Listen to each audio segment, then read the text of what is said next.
भाई आपका स्वागत है आपके अपने YouTube चैनल एजुकेशन मस्ती प्रिंस पे। दोस्तों, आज हम 150 इम्पोर्टेंट क्वेश्चन लाए हैं।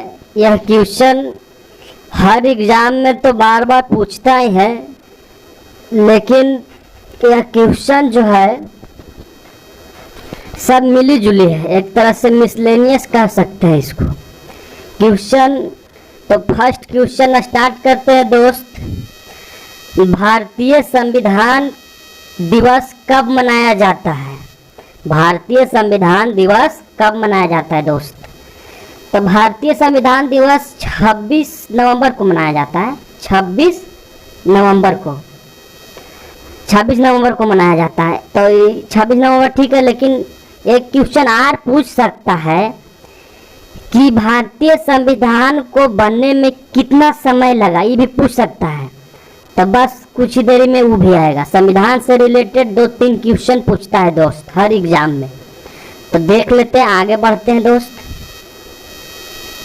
ये क्वेश्चन याद रखिएगा, भारतीय संविधान दिवस 26 नवंबर को मनाया जाता है। अब फिर आगे देखिए, भारतीय संविधान कब बनकर पूरी तरह से तैयार हुआ?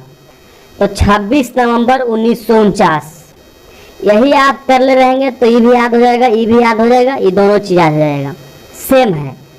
कब बनकर तैयार हुआ? तो हम जानते हैं कि 26 नवंबर को हम लोग मनाते हैं भारतीय संविधान दिवस, और 26 नवंबर 1949 को पूरी तरह से हमारे भारतीय संविधान बनकर तैयार हुआ था। तो दोस्तों आगे बढ़ते हैं। भारतीय संविधान को बनने में कुल कितना समय लगा? अभी तुरंत बताए थे हम कि क्वेश्चन आ सकता है, आ गया। तो इसका आंसर होगा 2 वर्ष 11 महीना 18 दिन। आगे चलते हैं दोस्त। मानव अधिकार दिवस कब मनाया जाता है? मानव अधिकार दिवस 10 दिसंबर को मनाया जाता है। 10 दिसंबर को। मानव अधिकार मतलब मानव को अधिकार होता है अपने कुछ भी, जैसे कि हम लोग कहते हैं ना, मेरा स्वतंत्र भारत में हमको अधिकार है कुछ भी बोलने का, मीडिया वगैरह देखते हैं ना, बोलते हैं। तो उसी तरह से मानव अधिकार दिवस कब मनाया जाता है? तो 10 दिसंबर को। 10 दिसंबर को। आगे चलते हैं दोस्त। विश्व एड्स दिवस कब मनाया जाता है? एड्स एगो बीमारी है दोस्त, बहुत ही गंभीर बीमारी है। ये बीमारी का इलाज कुछ दिन पहले तो नहीं था, लेकिन अब इसका इलाज हो गया है। इसका इलाज अभी इस समय हो गया है। तो अभी तो हम गंभीर नहीं कह सकते क्योंकि इसका इलाज हो चुका है, आ गया इसका दवा। आगे चलते हैं दोस्त। अंतर्राष्ट्रीय अहिंसा दिवस कब मनाया जाता है? देखिए, अहिंसा का बात होता है तो हम लोग महात्मा गांधी को जरूर याद करते हैं, क्योंकि वो राष्ट्रपिता है, और राष्ट्रपिता के साथ साथ वो अहिंसा के बल पर चल के हमारे भारत को ब्रिटेन एक तरह से अंग्रेज से आज़ाद किए थे, समझे? तो उन्हीं का जन्मदिन के नाम पे 2 अक्टूबर को अहिंसा दिवस मनाया जाता है, समझे? आगे चलते हैं दोस्त। 2 अक्टूबर को आगे चलते हैं। भूकंप मापी यंत्र को क्या कहते हैं? तो भूकंप, जिससे भूकंप मापा जाता है उसको सिस्मोग्राफी कहते हैं। सिस्मोग्राफी, समझे दोस्त? आगे बढ़ते हैं। 1 हॉर्स पावर बराबर क्या होता है? 1 हॉर्स पावर बराबर 746 वाट होता है। हम लोग नहीं कहते हैं कि 1 HP बराबर, बताइए 1 HP बराबर। तो 1 HP बराबर नहीं होता है 746 वाट। ये क्वेश्चन जो है ना, आपको 12th में भी पूछता है, हर तरह के एग्जाम में पूछता है 1 हॉर्स पावर। और फिजिक्स में देखेंगे, फिजिक्स में पूछा होगा 12th में, किसी भी क्वेश्चन बैंक में देखिएगा और पूछ। देखिए अब नेक्स्ट क्वेश्चन 9वां नंबर। 1 इंच बराबर कितना सेंटीमीटर होता है? तो 1 इंच बराबर 2.54 सेंटीमीटर होता है। 2.54 सेंटीमीटर। कलर बदल लेते हैं दोस्त। आगे बढ़ते हैं दोस्त।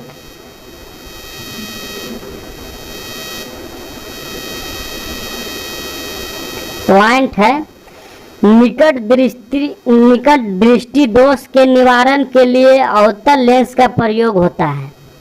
और दूसरा में है दूरदृष्टि के निवारण के लिए उत्तल लेंस का प्रयोग होता है। मतलब कि निकट दृष्टि के बात करें तो इससे क्वेश्चन पूछता है कि निकट दृष्टि दोष को दूर करने के लिए कौन सा लेंस का व्यवहार किया जाता है, तो हम लोग कहेंगे अवतल लेंस। अगर दूरदृष्टि कह दे कि दूरदृष्टि का निवारण के लिए कौन सा लेंस का उपयोग करते हैं, तो उत्तल लेंस। इसका याद करने का एक तरह से एगो ट्रिक है। निकट 3 अक्षर के हैं, तो निकट मतलब अवतल। जब आपको कहे कि निकट, तो निकट मतलब अवतल, आप समझ लें अवतल। निकट की बात कहे अवतल, एक शब्द बढ़ा के, समझे, एक वक्त आगे। दूरदृष्टि का है तो दूरदृष्टि मतलब उत्तल, एक बढ़ा के, दूर 2 अक्षर का है, एगो दूर मतलब उत्तल है, समझे। आगे 10वां नंबर क्वेश्चन है दोस्त, मधुमक्खी पालन का अध्ययन क्या कहलाता है, तो मधुमक्खी पालन का अध्ययन कहलाता है एपीकल्चर, समझे। आगे बढ़ते हैं। रेशम कीट पालन का अध्ययन क्या कहलाता है, रेशम मतलब रेशम का कीड़ा, जैसे कि रेशम तो भी महंगा है और महंगा चल रहा है। तो रेशम कीट मतलब देखते होंगे घर वगैरह में जाली वगैरह लगता है, तो उसमें मकड़ी एगो आता है ना कीड़ा, मकड़ी से जाली लगता है। तो उसी तरह से रेशम कीट जो है ना, रेशम का एक कीड़ा है, उसका अध्ययन को सेरिकल्चर कहते हैं। रेशम का कीड़ा का अध्ययन मतलब रेशम का कीड़ा से रेशम बनता है, समझे, तो उसका अध्ययन सेरिकल्चर कहलाता है, समझे, क्या कहलाता है, सेरिकल्चर। आगे बढ़ते हैं दोस्त।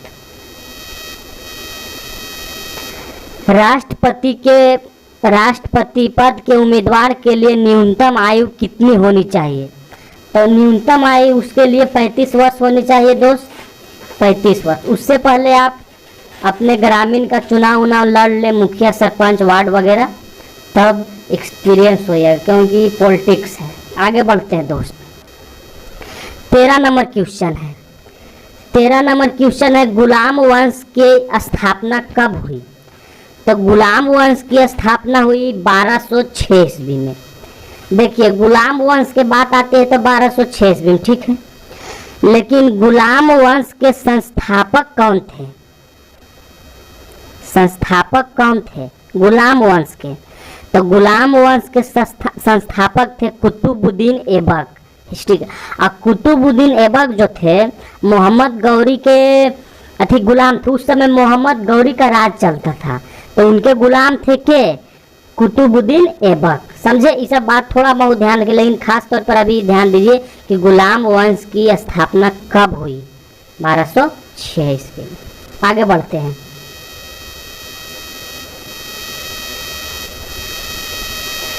कुतुब मीनार की नींव किसने डाली, इसका आंसर नहीं दिया हुआ है, तो हम जानते हैं कुतुब मीनार और कुतुबुद्दीन में थोड़ा बहुत कुछ ज़्यादा अंतर नहीं है। तो कुतुब मीनार की नींव कुतुबुद्दीन ऐबक डाली, के डाली, कुतुबुद्दीन ऐबक, दिखा नहीं पाएगा यहाँ पे, समझे, कुतुबुद्दीन ऐबक। 14 नंबर क्वेश्चन का आंसर कुतुबुद्दीन ऐबक होगा दोस्त। देखिए आंसर आइए गया, कुतुबुद्दीन ऐबक।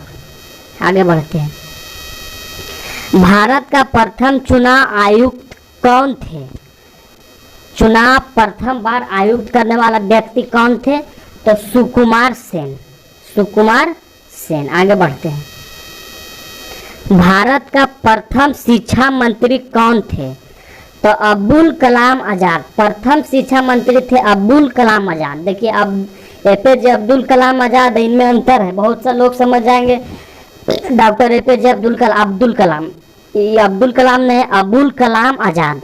क्या है, अबुल कलाम आजाद, भारत का प्रथम शिक्षा मंत्री। आगे बढ़ते हैं। भारत का प्रथम परमाणु रिएक्टर को क्या कहते हैं, अप्सरा। आगे, भारत का सबसे बड़ा रेगिस्तान थार रेगिस्तान। अच्छा, थार रेगिस्तान कहाँ है, रेगिस्तान की बात आती है तो थोड़ा बहुत राजस्थान दिमाग में आ जाता है, क्योंकि वहाँ बलुआही जगह और वहाँ रेगिस्तान है जहाँ ऊँट की सवारी होती है, तो इसको हम कह सकते हैं राजस्थान में थार रेगिस्तान। हाँ, आगे बढ़ते हैं। भारत का सबसे लंबी तट रेखा वाला राज्य हमारा गुजरात है। क्या है? गुजरात है। आगे बढ़ते हैं। खो खो में कितने खिलाड़ी होते हैं? देखिए, खो खो के बात आई तो खिलाड़ियों के नाम भी लिखे हैं, 9 खिलाड़ी होती है। लेकिन आगे चलते हैं, कुछ इम्पोर्टेंट है जो पूछता है बार बार, इतना ध्यान में भी रखनी चाहिए। देखिए, कबड्डी में 7 खिलाड़ी होते हैं, कबड्डी में 7 खिलाड़ी होते हैं। हॉकी में 11 खिलाड़ी होते हैं, जो हमारे भारत का राष्ट्रीय खेल है। और उसके बाद क्रिकेट में 11 खिलाड़ी होते हैं, सब जानते होंगे। फुटबॉल में 11 खिलाड़ी होते हैं, फुटबॉल में, समझे। आगे बढ़ते हैं। भारत का सर्वोच्च सम्मान, भारत का सर्वोच्च सम्मान हमारा भारत रत्न है, समझे। जो देखते होंगे, बहुत से लोगों को भारत रत्न से नवाजा जाता है राष्ट्रपति के द्वारा, देखते होंगे। सबसे बड़ा गुरुद्वारा स्वर्ण मंदिर है, जो पंजाब के अमृतसर शहर में है, समझे। आगे बढ़ते हैं।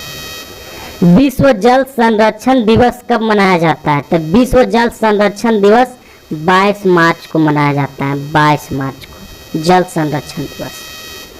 पृथ्वी दिवस कब मनाया जाता है? तो पृथ्वी दिवस भी 22 अप्रैल को मनाया जाता है। पृथ्वी दिवस 22 अप्रैल। अब विश्व जल संरक्षण दिवस है 22 मार्च। आगे बढ़ते हैं। हिंदी दिवस कब मनाया जाता है? तो हिंदी दिवस जो है ना 14 सितंबर को मनाया जाता है। हिंदी दिवस 14 सितंबर को। आगे बढ़ते हैं। विश्व श्रमिक मजदूर दिवस कब मनाया जाता है? तो मजदूर दिवस हम लोग जानते हैं 1 मई को। श्रमिक उसी को कहते हैं, श्रमिक उसी को कहते हैं, मजदूर दिवस को। आगे बढ़ते हैं दोस्त। केंद्रीय गन्ना अनुसंधान की स्थापना कौन का क्या नाम है? कोयम्बटूर। मतलब केंद्रीय गन्ना अनुसंधान के संस्थापक, केंद्रीय गन्ना अनुसंधान के संस्थापक का नाम क्या है? तो कोयम्बटूर। क्या है? कोयम्बटूर। आगे बढ़ते हैं दोस्त। वेदों की ओर लौटो का नारा किसने दिया था? वेदों की ओर लौटो, तो ये वेदों की ओर लौटो का नारा दिए थे स्वामी दयानंद सरस्वती। ये हम लोग 12th में हिंदी में पढ़ना होता है। स्वामी दयानंद सरस्वती वेदों की ओर लौटो का नारा दिए थे। तराइन का प्रथम युद्ध कब हुआ? तराइन का प्रथम युद्ध कब हुआ? तराइन का प्रथम युद्ध 1191 ईस्वी में हुआ, 1191 ईस्वी। आगे चलते हैं दोस्त। चंद्रावर का युद्ध कब हुआ? 30 नंबर क्वेश्चन। चंद्रावर का युद्ध कब हुआ? अच्छा, तराइन का प्रथम युद्ध तो 1191 में हुआ, लेकिन किसके किसके बीच हुआ था? तो पृथ्वीराज चौहान और मोहम्मद गौरी के बीच, समझे। पृथ्वीराज चौहान और मोहम्मद गौरी के बीच तराइन का युद्ध पृथ्वीराज चौहान और मोहम्मद गौरी के बीच हुआ था। और 30 नंबर क्वेश्चन बताइएगा, चंदावर का युद्ध कब हुआ? चंदावर का युद्ध कब हुआ? 30 नंबर क्वेश्चन। और 1194 में हुआ था, लेकिन किसके किसके बीच हुआ था? तो जयचंद और मोहम्मद गौरी के बीच, जयचंद और मोहम्मद गौरी के बीच। आगे बढ़ते हैं। प्रथम स्वतंत्रता संग्राम, प्रथम स्वतंत्रता संग्राम 1857 ईस्वी में। आगे बढ़ते हैं दोस्त। भारत का प्रथम नागरिक किसे कहते हैं? तो भारत का प्रथम नागरिक राष्ट्रपति को कहते हैं। किसको? राष्ट्रपति को। आगे बढ़ते हैं। देखिए, और राष्ट्रपति अभी प्रेजेंट में के हैं? द्रौपदी।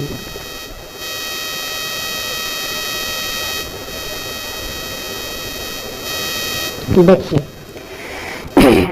भारतीय संविधान भाग 3 में मौलिक अधिकार का उल्लेख है, जो कि अमेरिकन संविधान से लिया गया है। ठीक है। दूसरा, भारतीय संविधान भाग 4 में नीति निर्देशक तत्व का उल्लेख आयरलैंड देश के संविधान से लिया गया है। मतलब कि सीधा सीधी बात है कि भाग 3 में मौलिक अधिकार का उल्लेख किया गया जो कि अमेरिकन संविधान से लिया गया। अब भाग 4 में नीति निर्देश का उल्लेख किया गया जो आयरलैंड देश से के संविधान से लिया गया है। समझे? दोनों पॉइंट समझ गए होंगे आप लोग। आगे बढ़ते हैं दोस्त। क्वेश्चन है ब्रह्म समाज की स्थापना कब हुई? तो 1828 में। आगे चलते हैं। ब्रह्म समाज के स्थापना किसने की? स्थापना किसने की? तो इसका आंसर है राजा राम मोहन राय। आर्य समाज की स्थापना कब हुई? तो आर्य समाज की स्थापना 1875 में हुई। आगे चलते हैं। आर्य समाज की स्थापना किसने कराया था? तो आर्य समाज की स्थापना स्वामी दयानंद सरस्वती ने करवाया था। कौन करवाए थे? स्वामी दयानंद सरस्वती। समझे दोस्त? आर्य समाज के संस्थापक कौन थे? स्वामी दयानंद सरस्वती। आगे बढ़ते हैं दोस्त। आजाद हिंद की फौज की स्थापना कब हुई? आजाद हिंद फौज की स्थापना कब हुई? तो 1492 ईस्वी में। आजाद हिंद फौज की स्थापना 1492 ईस्वी में हुई। आगे बढ़ते हैं। आजाद हिंद फौज की स्थापना किसने कराया था? तो सुभाष चंद्र बोस कराए थे सबसे फर्स्ट टाइम। अच्छा, भारतीय राष्ट्रीय कांग्रेस की स्थापना कब हुई? भारतीय राष्ट्रीय कांग्रेस की स्थापना कब हुई? तो 1885 ईस्वी को। आगे बढ़ते हैं। महात्मा गांधी का जन्म 2 अक्टूबर 1869। इधर जल्दी जल्दी चल रहे हैं दोस्त क्योंकि सब आसान क्वेश्चन है। करो या मरो का नारा किसने दिया था? तो महात्मा गांधी ने दिए थे। जय जवान जय किसान का नारा किसने दिए? तो लाल बहादुर शास्त्री। आगे बढ़ते हैं दोस्त, सब आसान है इसलिए। अच्छा, प्रथम विश्व युद्ध कब हुआ?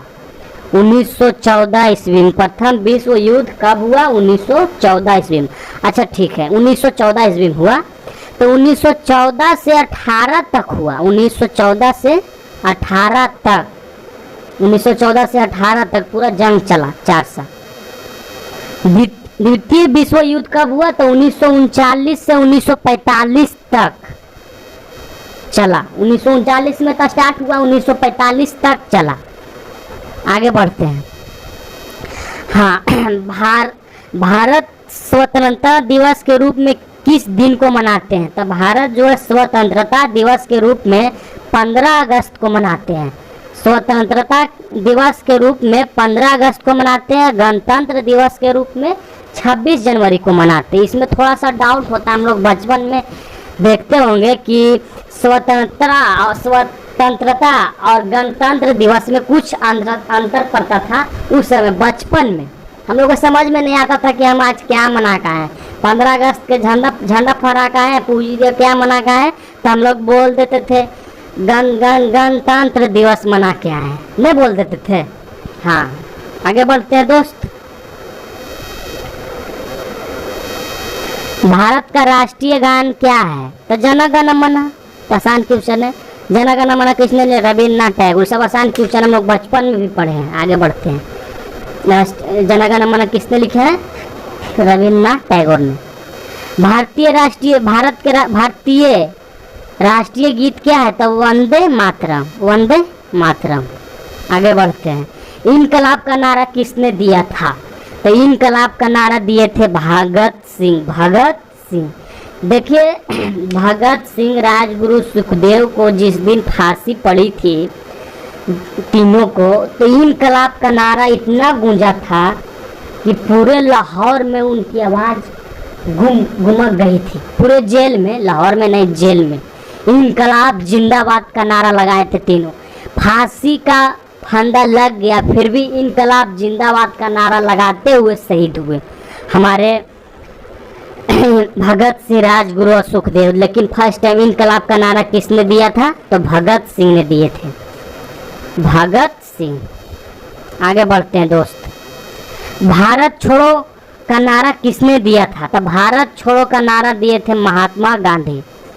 आगे, भारत का राष्ट्रपिता, तो भारत का राष्ट्रपिता तो हम लोग बोलते हैं महात्मा गांधी को भारत का राष्ट्रपिता। आगे बढ़ते हैं। संयुक्त राष्ट्रीय महासंघ दिवस कब मनाया जाता है? तो 24 अक्टूबर को। 24 अक्टूबर को। थोड़ा सा कुछ पॉइंट है दोस्त, इसको देख लेते हैं। देखिए पॉइंट में है, संयुक्त राष्ट्रीय संघ का आरंभ 24 अक्टूबर 1945 को हुआ। समझे? संयुक्त राष्ट्र संघ का आरंभ 24 अक्टूबर 1945 ईस्वी को हुआ। नेक्स्ट पॉइंट है, संयुक्त राष्ट्रीय सुरक्षा परिषद में स्थायी सदस्यों की संख्या 5 है। समझे? अमेरिका, ब्रिटेन, रूस, फ्रांस, चीन। ब्रिटेन मतलब जान गए हम लोग का दुश्मन देश वही। भारत और पाकिस्तान के बीच की सीमा रेखा को क्या कहते हैं? बहुत ही इंपॉर्टेंट क्वेश्चन जो जीरो लाइन पे है। रेड क्लिफ रेखा कहते हैं। क्या कहते हैं? रेड क्लिफ रेखा। आगे बढ़ते हैं दोस्त। भारत के प्रथम महिला राष्ट्रपति कौन थी? प्रथम महिला राष्ट्रपति, अभी भी प्रेजेंट में महिला राष्ट्रपति है, और उस समय भी प्रथम महिला राष्ट्रपति कौन थी? तो प्रतिभा सिंह पाटिल। कौन थे? प्रतिभा सिंह पाटिल।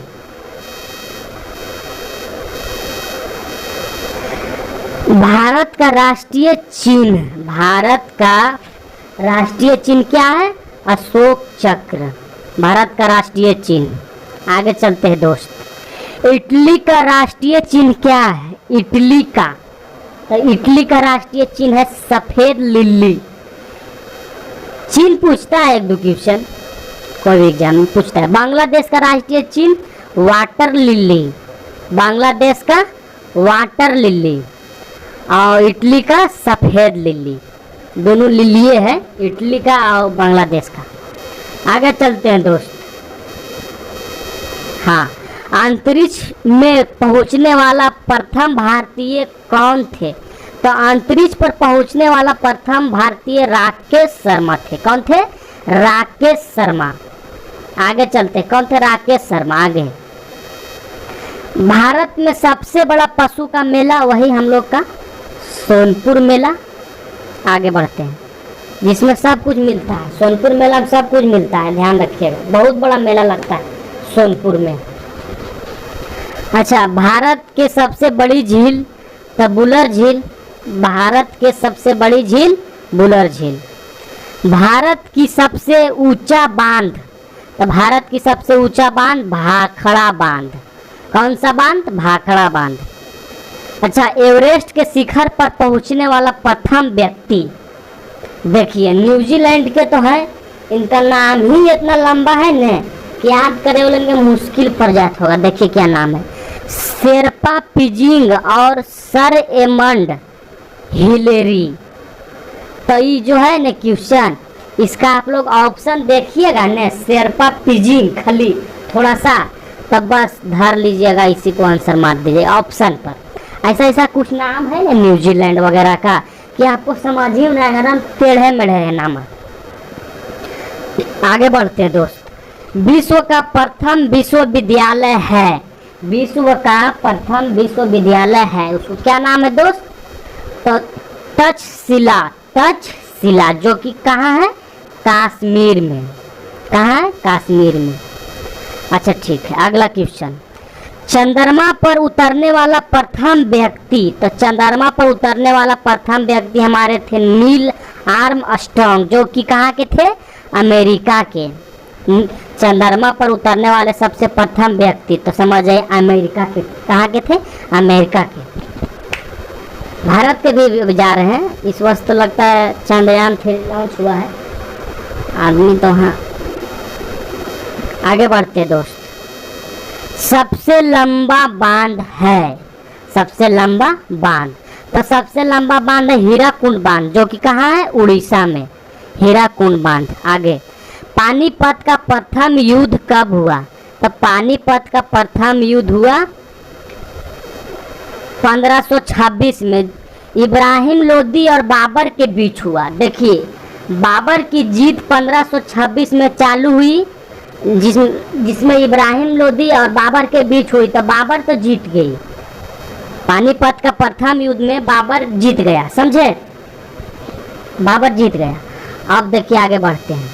अब यार कई बार बाबर जीतेगा, देखते रहिए। खानवा का युद्ध कब हुआ?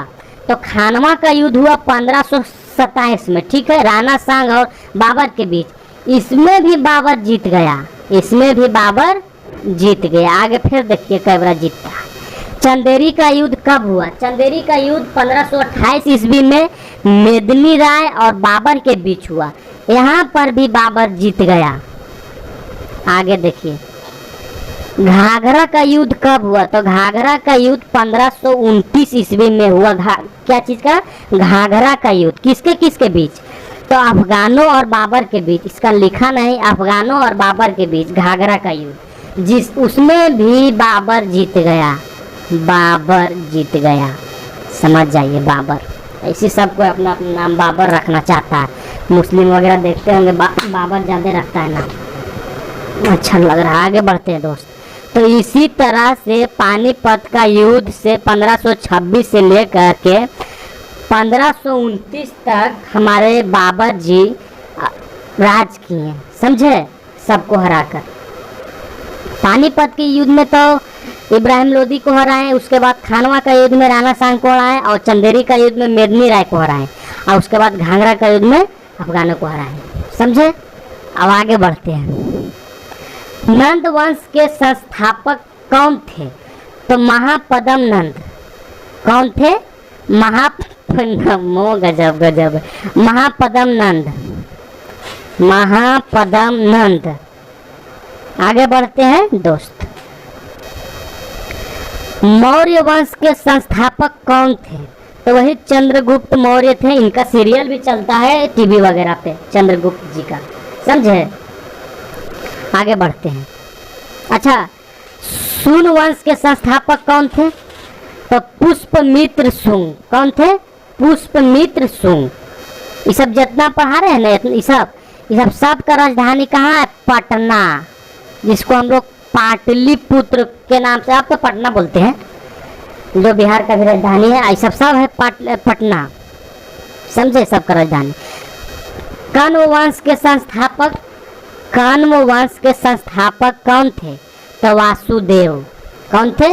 वासुदेव। ये चारों जो है ना, सभी का राजधानी पटना है, पटना। आगे बढ़ते हैं दोस्त। अयोध्या किस नदी के किनारे बसा है? तो अयोध्या वही हम लोग का सरयू नदी के किनारे बसा है, सरयू नदी के किनारे। आगे बढ़ते हैं। दिल्ली किस नदी के किनारे बसा है? तो दिल्ली जो है ना, यमुना नदी के किनारे बसा है, यमुना नदी। हाँ, बाढ़ तो यहाँ पे आ जाता है, दोस्त तुरंत कमेंट किया है, बाढ़ आता है यमुना नदी। अब बाढ़ अभी इस समय भी आ रहा है, बरसात के समय चल रहा है। अब देखिए,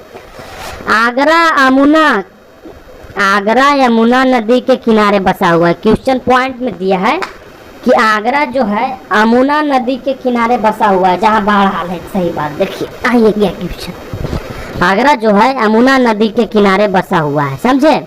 उसके बाद एक क्वेश्चन है, प्रयागराज गंगा जमुना नदी के किनारे बसा है। प्रयागराज इलाहाबाद, जहाँ का देखते होंगे हिंदी में बहुत सारे कवि प्रयागराज के हैं, जिनका नाम फिलहाल में इलाहाबाद है। प्रयागराज को नहीं, प्रयागराज जिला वगैरह है, जो भी हो दोस्त देख लीजिएगा। आगे बढ़ते हैं, आगे बढ़ते हैं। अच्छा, कालीरंगा राष्ट्रीय उद्यान कहाँ है? तो कालीरंगा राष्ट्रीय उद्यान वही असम में है। कहाँ है दोस्त? असम में। आगे बढ़ते हैं। दुधवा राष्ट्रीय उद्यान कहाँ है? राष्ट्रीय उद्यान दुधवा, तो वही उत्तर प्रदेश में है। आगे बढ़ते हैं। जिम कॉर्बेट राष्ट्रीय पार्क कहाँ स्थित है? मतलब वही भारत का पहला राष्ट्रीय पार्क। इसको पार्क भी कह सकते हैं, उद्यान भी कह सकते हैं, इसको उद्यान भी हम लोग कह सकते हैं पार्क को, समझे। तो जिम कॉर्बेट राष्ट्रीय पार्क कहाँ है? उत्तराखंड, जो कि नैनीताल में है, उत्तराखंड के नैनीताल में, समझे। इसको हम ये भी कह सकते हैं, भारत का पहला पार्क कहाँ है? पार्क या उद्यान दोनों बात एक ही है। उद्यान भी इसको हम कह सकते हैं, इसको उद्यान कह सकते हैं, उद्यान। आगे बढ़ते हैं दोस्त। 7 टापुओं का नगर है, 7 टापुओं का नगर है मुंबई, समझे? अच्छा ये क्वेश्चन टापू 7 आ गया। 5 नदियों का राज कौन है? 5 नदियों का राज, हाँ 5 नदियों का राज। तो 5 नदियों का राज है पंजाब, 5 नदियों का राज है पंजाब। क्वेश्चन बताते हैं, आगे बढ़ते हैं दोस्त। भारत का प्रवेश द्वार है, तो भारत का प्रवेश द्वार है मुंबई, भारत का प्रवेश द्वार मुंबई है। लक्षद्वीप का राजधानी, लक्षद्वीप का राजधानी कवारत्ती। आगे बढ़ते हैं। अंडमान निकोबार द्वीप समूह, तो इसको हम लोग बोलते हैं पोर्ट ब्लेयर। क्या बोलते हैं? Port Blair. आगे बढ़ते हैं दोस्त। दादर नगर हवेली, दादर नगर हवेली का क्या नाम जानते हैं? सिलवासा। क्या चीज? सिलवासा। आगे बढ़ते हैं दोस्त। मत्स्य पालन का अध्ययन, देखिए मत्स्य पालन का अध्ययन क्या कहलाता है? कल्चर कहलाता है, कल्चर। देखिए मत्स्य पालन का अध्ययन कीजिएगा, जैसे कि गांव घर में देखते होंगे कोई कोई तालाब खनवाता है, तालाब में मछली डाल देता है, तो मछली डाल देता है तो मत्स्य पालन कर रहा है। तो मत्स्य पालन को हम लोग कहते हैं कल्चर, डैम वगैरह में डालता है जो। अच्छा ठीक है। केचुआ पालन का अध्ययन क्या कहलाता है? केचुआ पालन का अध्ययन, तो केचुआ पालन का अध्ययन कहलाता है वर्मी कल्चर। क्या चीज? Vermi culture. आगे बढ़ते हैं दोस्त। हरित क्रांति किसे कहते, किससे संबंधित है? इसको एकदम इम्पोर्टेंट कर लीजिए, VVI, इसको VIP कर दीजिए, VVI बहुत पुराना हो गया है, VIP, समझे? तो हरित क्रांति किससे संबंधित है? खाद्यान्न उत्पादन से, खाद्यान्न उत्पादन से, समझे? क्या चीज है? खाद्यान्न उत्पादन से, खाद्यान्न, खाद्यान्न, जो भी खाद्यान्न लिखना चाहिए। आगे बढ़ते हैं दोस्त। श्वेत क्रांति किससे संबंधित है? तो श्वेत क्रांति दूध उत्पादन से संबंधित है। किस चीज से? दूध उत्पादन से, इंपॉर्टेंट है।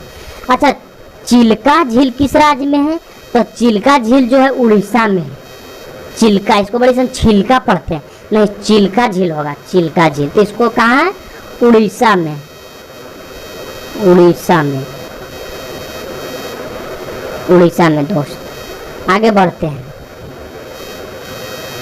डल झील किस राज्य में है? तो डल झील जम्मू कश्मीर में है, डल झील जम्मू कश्मीर में। अच्छा डल झील जो है जम्मू कश्मीर में, वो मीठे पानी का झील है, और जो वो तो मीठे पानी का झील है, और छिलका झील जो है ये खरे पानी का झील है, ये भी ध्यान रखिएगा।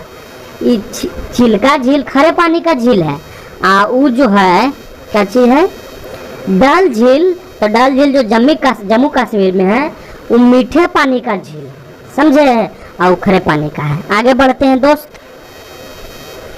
उलर झील किस राज्य से संबंधित है? तो वो भी जम्मू कश्मीर से संबंधित है। क्या चीज से? जम्मू कश्मीर से। आगे बढ़ते हैं। झुका हुआ झंडा किसका प्रतीक है? तो झुका हुआ झंडा हमारे राष्ट्रीय शोक का प्रतीक है। मतलब कि हम कह सकते हैं, जैसे कि एग्जाम्पल हम ले सकते हैं, झुका हुआ झंडा हम कह सकते हैं कि जैसे कि एग्जाम्पल हमारे भारत में कुछ दिन में 2014 की 13 में डॉक्टर APJ अब्दुल कलाम जी डेट किए थे, तो 2 दिन खातिर हमारे राष्ट्रीय ध्वज पे झंडा झुक गया था, 2 दिन, समझे? तो इस एग्जाम्पल से आप समझ गए होंगे कि झुका हुआ झंडा राष्ट्रीय शोक का तो प्रतीक है ही, लेकिन उसका एक एग्जाम्पल हम दे दिए कि अगर हमारे देश के लिए कोई आदमी कुछ अच्छा किया हो और वो हमारे बीच ना रहे, तो उस वही शोक में हम लोग झंडा को अपना झुका देते हैं। तो वही झुका हुआ झंडा उसी का प्रतीक है। तो हम लोग कह सकते हैं राष्ट्रीय शोक का प्रतीक है। आगे बढ़ते हैं। अच्छा आ गया, उल्टा झंडा किसका प्रतीक है? तो देखिए दोस्त, उल्टा झंडा जो है न, उस संकट का प्रतीक है। क्या चीज़ का? संकट का। जैसे कि हम एग्जाम्पल इसका भी लेते हैं, जैसे कि हमारे देश में 2019 से 2022 तक चला, जैसे कि कोरोना हुआ था, तो एक तरह से हमारा देश संकट में पड़ गया था। एक ने एक को छूती वाला बीमारी था, उसको छू दिया, वो छू दिया, तो उस तरह से हमारे देश जो, आज थोड़ा हंसी आ जाता है, हमारे देश जो था उस समय संकट में था। तो उल्टा झंडा किसका प्रतीक है? संकट का प्रतीक है, हम कह सकते हैं। एग्जाम्पल ले लिए वही कोरोना वाला, मतलब गंभीर बीमारी हो जिससे हमारा देश संकट में पड़ जाए, उस इसी के लिए उल्टा झंडा का प्रतीक हम लोग कह सकते हैं। आगे बढ़ते हैं। अच्छा, कबूतर किसका प्रतीक है? कबूतर तो आप लोग जानते होंगे, कबूतर एक पंछी है, पंछी है, तो हम लोग कबूतर की जगह पंछी कह सकते। अच्छा, कबूतर है क्वेश्चन में, कबूतर किसका प्रतीक है? तो कबूतर जो है शांति का प्रतीक है, कबूतर शांति का प्रतीक है। और सारा कबूतर को हम लोग खाते हैं चाव से बताइए, हम तो नहीं खाते, आप लोग तो चिबाए जाते होंगे, हम जानते हैं। आगे देखते हैं, रामकृष्ण मिशन की स्थापना कब हुई और किसने किया? तो रामकृष्ण मिशन की स्थापना 1897 में हुई और स्वामी विवेकानंद जी महाराज किए थे, स्वामी विवेकानंद जी महाराज, समझे। अच्छा, उनके गुरु का क्या नाम था? तो रामकृष्ण परमहंस जी महाराज। क्या था? रामकृष्ण परमहंस जी महाराज, समझे दोस्त। इसका आंसर फिलहाल में 1897 ईस्वी, जो कि स्वामी विवेकानंद जी स्थापना किए थे। आगे बढ़ते हैं दोस्त, विश्व भारती की स्थापना कब हुई और किसने की? विश्व भारती, तब विश्व भारती की स्थापना हमारे 1912 में रविंद्रनाथ टैगोर जी ने किए थे। 1912 ईस्वी में रविंद्रनाथ टैगोर जी, समझे दोस्त। आगे बढ़ते हैं, हरिजन सेवक संघ की स्थापना कब हुई?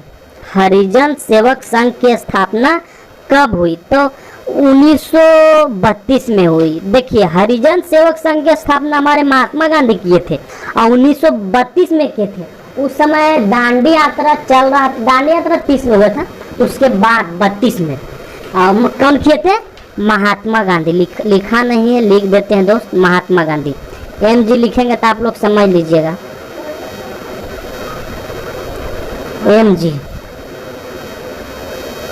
MG महात्मा गांधी, समझे।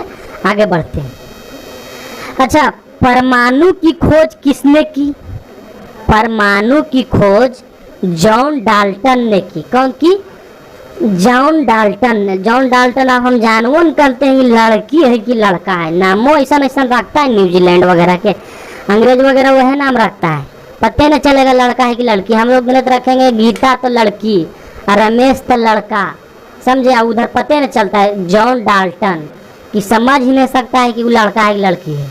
अगला क्वेश्चन, रेडियम की खोज किसने की? रेडियम तो नहीं, रेडियो की खोज मैडम क्यूरी किए थे। इसमें थोड़ा सा टाइपिंग मिस्टेक है दोस्त। रेडियो की खोज किसने की थी? रेडियो, समझे। कौन किए थे? मैडम क्यूरी, समझे दोस्त, मैडम क्यूरी। रेडियम की खोज किसने की? Madam Curie. लंबाई का मात्रक मीटर। अच्छा, कुछ इसमें मात्रक है इम्पोर्टेंट पॉइंट में हम लिख दिए हैं। लंबाई का मात्रक मीटर, द्रव्यमान का मात्रक केजी, द्रव्यमान का मात्रक केजी, समय का मात्रक सेकेंड, बल का मात्रक न्यूटन, क्षेत्रफल का मात्रक वर्ग मीटर। प्रीवियस ईयर में पूछा हुआ था इसीलिए सिलेक्टेड लिए। ऐसे तो ऐसा ही मात्रक अनथाई है, उतना नहीं देखना है, लेकिन कुछ इम्पोर्टेंट है उसको हम लिख लिए। 99 नंबर क्वेश्चन, वायु दाब किस यंत्र से मापा जाता है? तो वायु दाब जो है बैरोमीटर से मापा जाता है। किस चीज से? बैरोमीटर से, समझे। आगे बढ़ते हैं, ध्वनि की तीव्रता मापी जाती है। ध्वनि बोले तो थोड़ा सा दिमाग में वो महेंद्र सिंह धोनी नहीं, ध्वनि मतलब थोड़ा बहुत ऑडियो वगैरह आता है दिमाग में कि ध्वनि, पढ़े थे बचपन में व्याकरण में कि ध्वनि मतलब ऑडियो, आवाज, समझे। तो हम उसको ऑडियो आवाज कह सकते हैं। तो इंग्लिश में हम लिख दिए दोस्त, ध्वनि की तीव्रता मापी जाती है तो ऑडोमीटर से, समझे। इसे आपको याद रहेगा दिमाग में कि ध्वनि मतलब ऑडियो, ऑडियो मतलब गाना, आवाज जो हो, ऑडियोमीटर। गाना वाना सुनते थे हम लोग, नहीं सर्च करते हैं यूट्यूब पर ऑडियो सॉन्ग। आगे बढ़ते हैं दोस्त। रूस की संसद का क्या नाम है? रूस की संसद का क्या नाम है? तो रूस की संसद का डयूमा नाम है। नामों ने रखलाता, डयूमा डैनी लिख देता, बकलोल अंग्रेज। आगे बढ़ते हैं दोस्त। रूस की संसद का क्या नाम है? डयूमा। आगे बढ़ते हैं। अच्छा, ब्रिटेन का संसद का क्या नाम है? ब्रिटेन का संसद का नाम है पार्लियामेंट। वही ब्रिटेन जो 300 वर्ष हमारे भारत में राज किया था, गाली तो आता है। वही ब्रिटेन जो हमारे भगत सिंह, राजगुरु सुखदेव को फांसी देने में, क्या बोले, फांसी दिया था, वही ब्रिटेन, समझे। तो वही ब्रिटेन 300 वर्ष। ब्रिटेन का नाम आता है तो सीना में आग लहर जाता है दोस्त। ब्रिटेन, पार्लियामेंट, उसका संसद का क्या नाम है? पार्लियामेंट, समझे। वही ब्रिटेन, सब अंग्रेज वही हैं। अच्छा, ईरान की संसद का क्या नाम है? मजलिस। ईरान की संसद मजलिस। थोड़ा सा ब्रिटेन दिमाग में आ गया तो क्या कहें, सीना में आग लहर गया, सीना में आग लहर गया। आगे बढ़ते हैं दोस्त। जापान का संसद का क्या नाम है? वही जापानीज, जापान का संसद का क्या नाम है? डायट। आगे बढ़ते हैं दोस्त। बौद्ध धर्म के संस्थापक कौन थे? तो बौद्ध धर्म के संस्थापक थे हमारे गौतम बुद्ध जी। आप बिहार आइएगा तो हमारे गया जिला जाइएगा, वहाँ गौतम बुद्ध का बहुत ही बड़ा वहाँ अथी बना हुआ है, पार्क टाइप के बना हुआ है, और देखिएगा, अच्छा रहेगा। वहाँ आइए, जब भी बिहार के होंगे तो गया जिला तो देखूँगा, कोई व्यक्ति गया जिला के होंगे तो वो जरूर देखे होंगे। तो आगे बढ़ते हैं दोस्त। एक दो क्वेश्चन आ है दोस्त। जैन धर्म के संस्थापक कौन थे? तो वही जैन धर्म के संस्थापक थे महावीर। कौन थे? महावीर। आगे बढ़ते हैं दोस्त। नील दर्पण के लेखक तो वकील चंद्र चटर्जी लिख दिया है, वकील चंद्र, थोड़ा सा मिस्टेक हुआ है दोस्त, इसमें वकील चंद्र चटर्जी होगा, वकील चंद्र चटर्जी। देखिए नील दर्पण देखे तो थोड़ा बहुत आप लोग के लगा तो नील दर्पण क्या है? तो नील दर्पण एगो किताब, उपन्यास है, जो कि किताब कह सकते हैं। तो नील दर्पण जो है ना, नील के तो आप लोग जानते खेती होती है। हिस्ट्री में अगर ऑब्जेक्टिव पढ़ाएंगे चाहे सब्जेक्टिव में, तो इसका विस्तार से हम पढ़ाएंगे कि नील दर्पण, पहले तो ये जान लीजिए कि नील दर्पण एक उपन्यास है, इसका एक किताब है, और नील दर्पण का लेखक कौन है? वकील चंद्र चटर्जी। और नील का खेती होता है, उसी समय इस किताब उपन्यास को लिखा गया था। आगे बढ़ते हैं दोस्त। मिला जुला के 150 क्वेश्चन पढ़ा दिए हैं। कल भी एक क्लास हुआ था जिसमें 20-25 क्वेश्चन है, उसमें भी सिलेक्टेड कुछ पॉइंट है। ये दोनों वीडियो को आप लोग देख लीजिएगा, यही वीडियो में उसका लिंक हम दे देंगे, दोनों वीडियो को देख लीजिएगा। अगर आप किसी भी चीज़ का तैयारी कर रहे हैं, ऐसा हूँ भी जो क्वेश्चन हम पढ़ाएं मिसलेनियस है, ये क्वेश्चन अगर पढ़ रहे हैं आप इस समय, खेत जोत रहे हैं तो कोई दिक्कत नहीं है, वो छोड़िए। अगर आप पढ़ाई से जुड़े हुए हैं तो इस टोटल ऑब्जेक्टिव को आप रट लीजिए, और साथ साथ में कल से हिस्ट्री का क्लास चलेगा, कल फर्स्ट डे रहेगा, समझे दोस्त। अच्छा लगे तो लाइक कीजिएगा, सब्सक्राइब कीजिएगा और एजुकेशन मस्ती चैनल पर। तो अब तक ठीक है दोस्त, बाय बाय, सी यू।